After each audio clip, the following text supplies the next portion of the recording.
Oi, gente, tudo bem com vocês? Eu espero que sim. Se tu não me conhece, eu sou a Ana, sou estudante de Medicina da UFSM e aqui no canal eu falo sobre a rotina do curso, Enem e vestibulares. E o vídeo de hoje é sobre redação do vestibular da UFSM, que já tá batendo na porta, então não vou enrolar e vamos logo pro vídeo.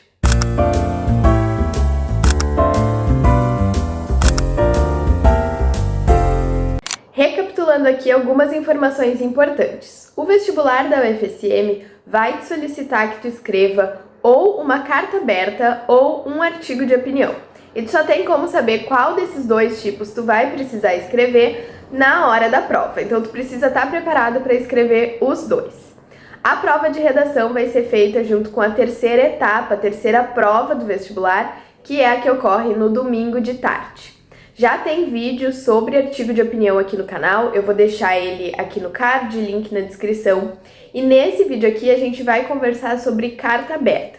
Então primeiro eu vou explicar basicamente o que ela é, aí a gente vai ler juntos e entender os critérios de avaliação que são usados pela banca da UFSM e depois a gente ainda vai ler um exemplo, uma redação de uma aluna que foi aprovada no vestibular da UFSM no curso de Medicina. Bom, a carta aberta, como já diz o nome, é uma carta que ela é pública, mas ela também tem um destinatário específico. E esse destinatário pode ser uma pessoa ou um grupo. O vestibular que eu fiz, que foi o de 2024, cobrou que os alunos escrevessem uma carta aberta para a ministra da Cultura do Brasil. Então esse era o destinatário, a pessoa com a qual a gente estava se comunicando através daquela carta. Mas, como eu falei, pode também ser para um grupo. Eu lembro, por exemplo, de uma que eu escrevi no cursinho, que era sobre irresponsabilidade no trânsito.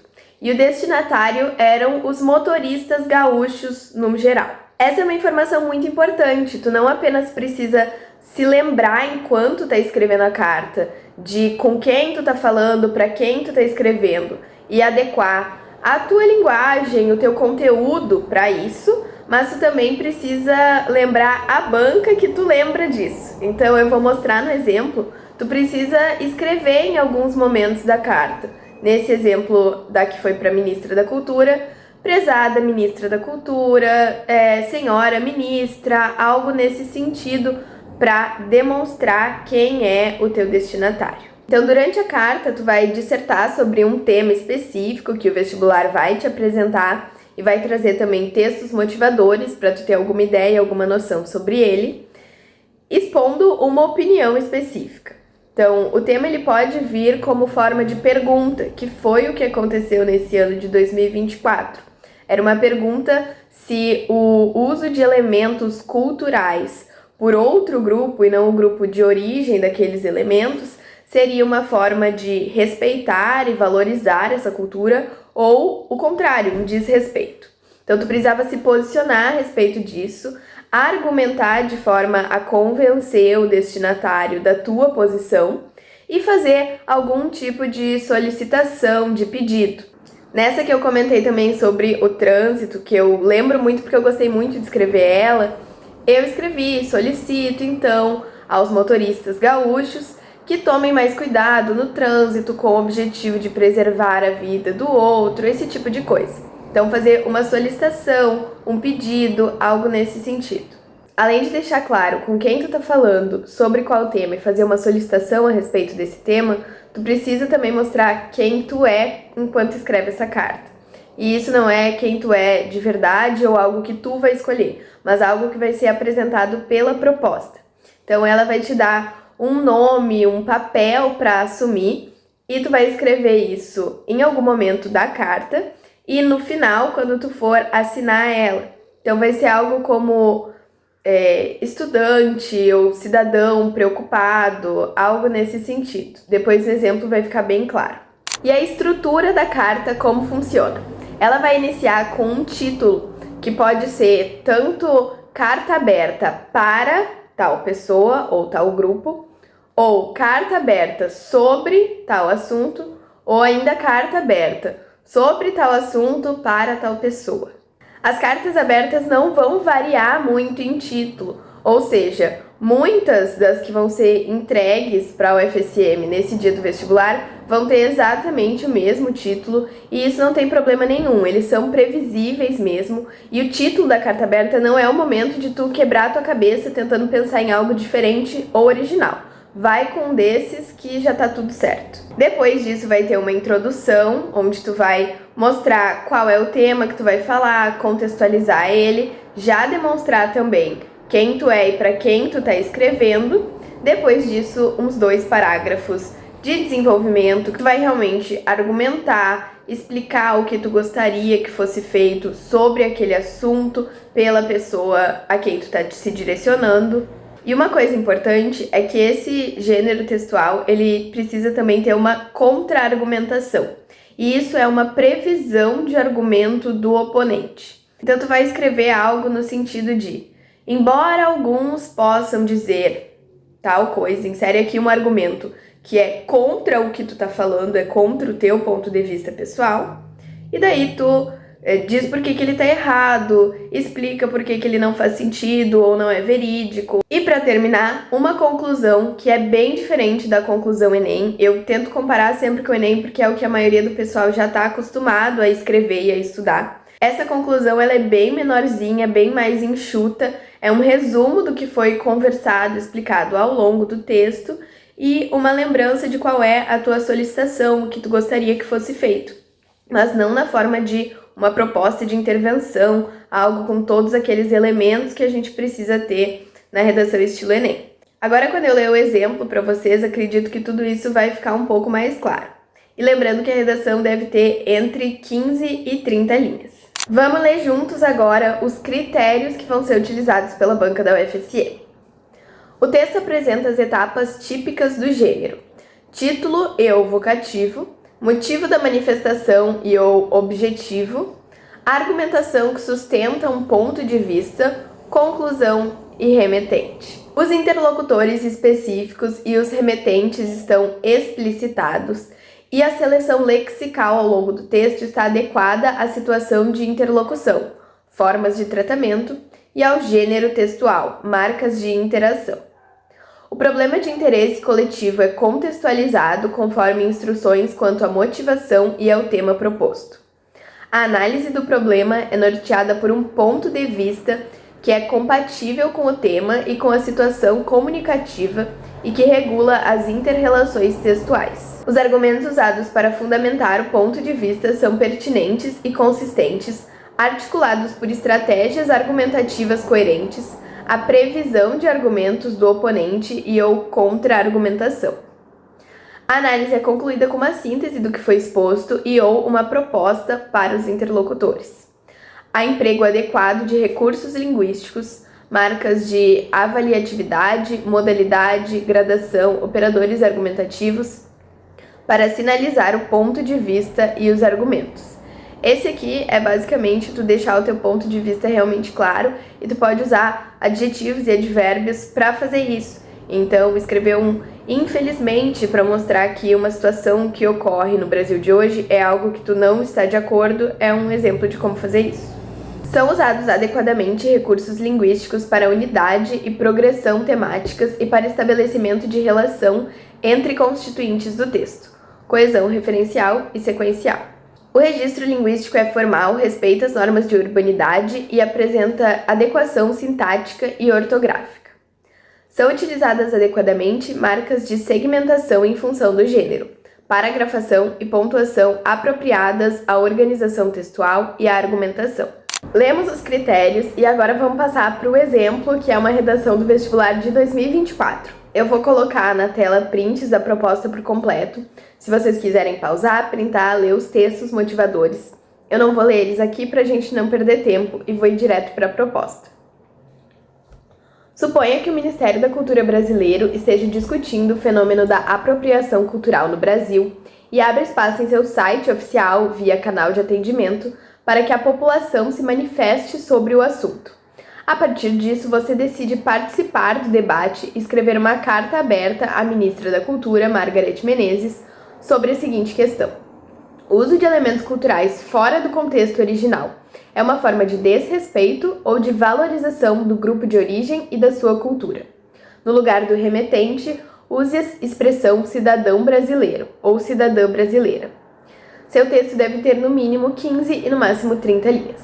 Então percebe que a proposta ela te traz de forma muito clara sobre o que tu deve escrever, como tu vai assinar, então como tu vai se portar, quem tu é dentro desse texto e para quem que tu tá escrevendo. E daí, assim como a proposta te trouxe essas coisas de forma muito clara, tu vai precisar deixar elas muito claras dentro do teu texto. Se isso não acontecer, tu vai acabar tendo algum tipo de desconto, porque esses são elementos essenciais dentro da carta aberta. A gente vai ler agora a redação da minha colega e amiga Angélica, que teve nota 9.7.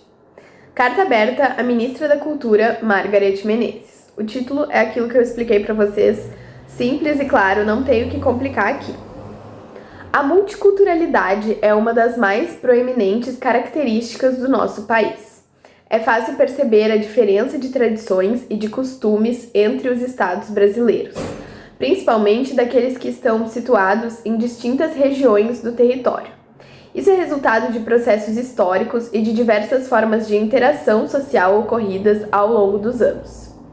Nessa perspectiva, prezada ministra, escrevo como uma cidadã profundamente preocupada com as crescentes manifestações de apropriação cultural, as quais são feitas sob pretexto de homenagem, mas que configuram muitas vezes desrespeito, reforçando estereótipos.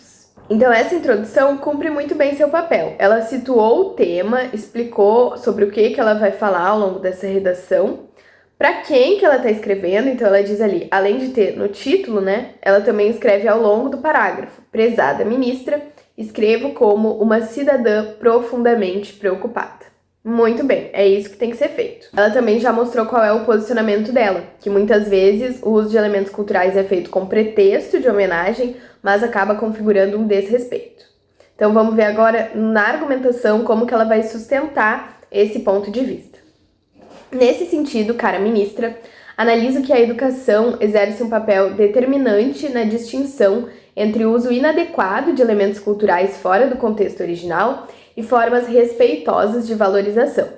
Dessa forma, penso que o que caracteriza o intercâmbio cultural é o conhecimento da significação de determinado elemento para a cultura original, enquanto que, na apropriação, há o esvaziamento da história, da crença e das lutas por trás daquele traço cultural. Então aqui o que ela está dizendo é que existem duas coisas separadas, o que é a apropriação e desrespeito e o que é o uso respeitoso de um traço cultural que não é seu. E o que diferencia essas duas coisas é conhecer o significado, a história por trás daquela característica. Exemplifico. Visitar uma aldeia indígena e realizar uma pintura corporal, compreendendo o significado dela para aqueles indivíduos, configura-se uma forma positiva de troca. No entanto, realizá-la fora do contexto da tribo por um viés estético menospreza e esvazia o sentido de tal elemento para a cultura. Ela relembra de novo nesse parágrafo com quem ela está falando. Lá no início já tem um cara ministra. E outra coisa interessante que eu queria chamar a atenção é o quanto essa redação é diferente de uma redação Enem. E vocês podem perceber isso na forma de escrita. Aqui tu tá escrevendo enquanto uma pessoa, enquanto no Enem a gente tenta se distanciar, a gente não usa verbos em primeira pessoa. Aqui o que acontece é totalmente contrário. Tu precisa mostrar a tua opinião, a tua autoria, o que tu pensa, e tu pode, inclusive, deve escrever em primeira pessoa em alguns momentos. A gente tem o penso, o exemplifico como exemplos dessa questão.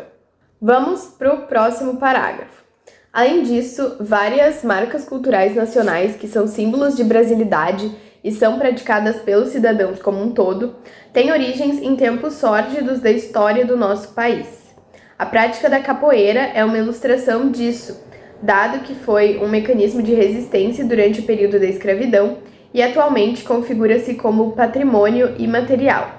Assim, reitero que é extremamente válido que a capoeira seja praticada por pessoas de diferentes cores e origens, pois é um elemento cultural compartilhado. Porém, é imperioso, senhora ministra, que a fonte originária seja lembrada e valorizada, pois é símbolo de luta e de resistência. Na conclusão, ela traz: Portanto, haja vista que a apropriação de culturas fora do contexto de origem é um assunto polêmico, reitero que a participação do ministério que compete à senhora é fulcral para o esclarecimento do tema, para a constituição de uma pluralidade respeitosa. Então, ela fez a solicitação dela, o que ela disse? Que o ministério que compete à senhora, a ministra da Cultura, deve esclarecer o tema. É isso. E por fim, ela assina embaixo, atenciosamente, cidadã brasileira. Tem que escrever um atenciosamente ou respeitosamente ou algo nesse sentido e terminar com o remetente que dizia lá na proposta. Lá já dizia, assine como cidadão brasileiro ou cidadã brasileira, e é isso que tu deve fazer aqui no final para encerrar a tua redação. E eu peguei aqui um trecho de outra redação, que é do Henrique, também meu colega, para exemplificar uma contra-argumentação que é mais como eu costumava escrever. Não que tenha algo de errado na redação da Angélica, ela teve nota, como eu falei, 9.7 e não teve desconto nessa competência específica, mas eu trouxe porque é mais da forma que eu costumava escrever, para deixar uma contra-argumentação bem na cara, assim, de quem estiver corrigindo a redação.